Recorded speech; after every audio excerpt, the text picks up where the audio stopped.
Hi, this is Dr. Darnise Martin, and I want to thank you again for joining me on these little educational videos I've been doing here lately. And believe me, I appreciate all of the comments I've been getting, the shares, the likes.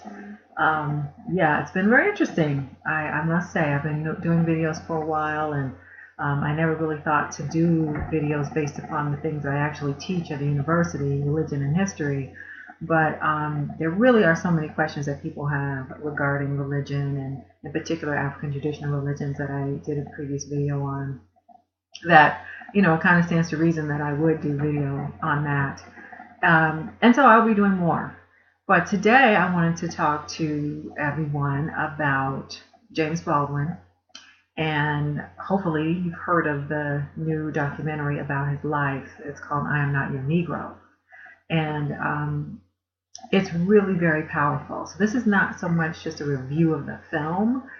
It's really to talk about why Baldwin is so important, or why he's so important once again in history.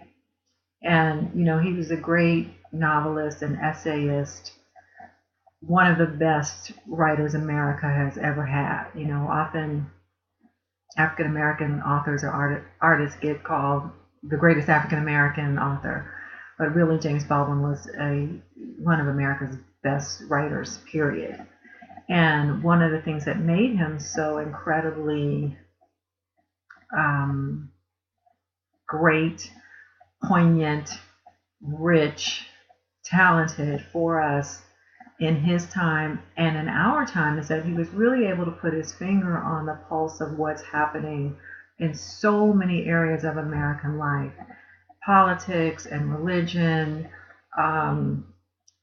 sociology, I want to say, culture. I mean, he really was a spokesperson for so many different things. He was involved in the civil rights era.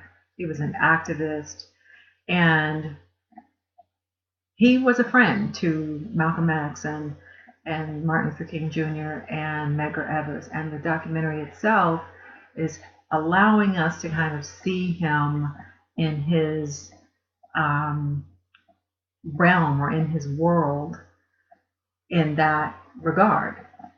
And so it's pretty amazing for us to be able to have a glimpse into his life, to look backward that way and see how relevant what he was saying in terms of the civil rights era and the struggle that Black people are having, how relevant it was then and now. It's astonishing, really.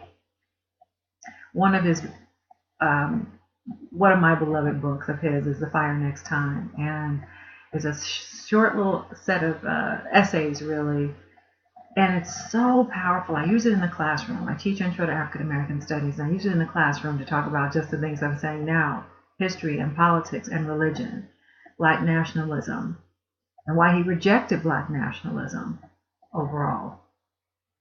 And that little book has meant the world in terms of teaching the African American experience. It came out in the 60s, and here we are in 2017, and it is still the most relevant book on where we are as Americans, as African Americans.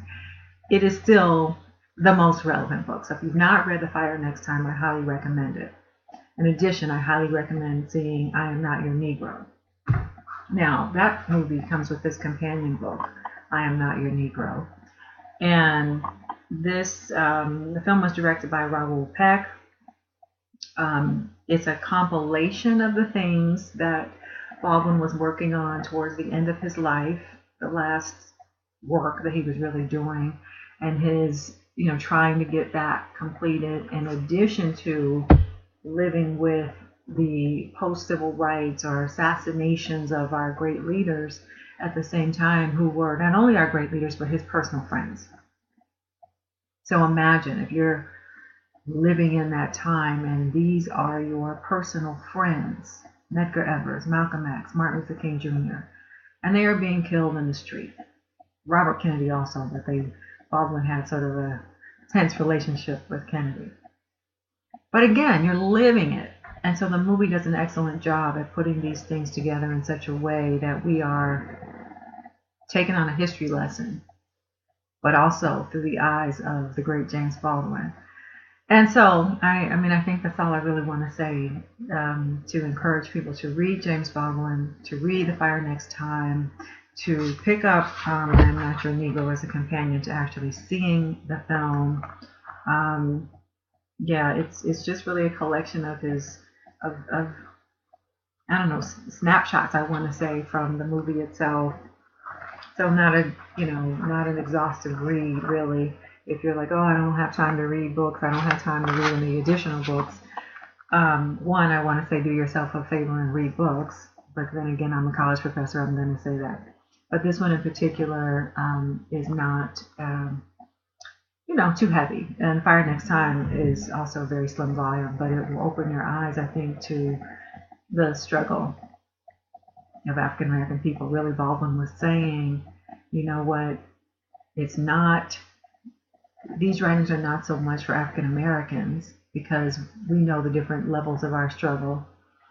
These writings are really for white Americans, particularly liberal white Americans, who they understand themselves to be liberal, but not fully understanding the things that African Americans have to go through.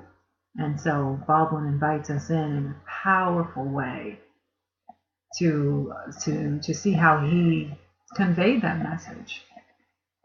So again, I hope you will find this video inspiring to you to remember James Baldwin, to pick up his work again, to see the film, to tell other people about it, to teach your children who he was, and all of that. And I'll be back with another lesson soon.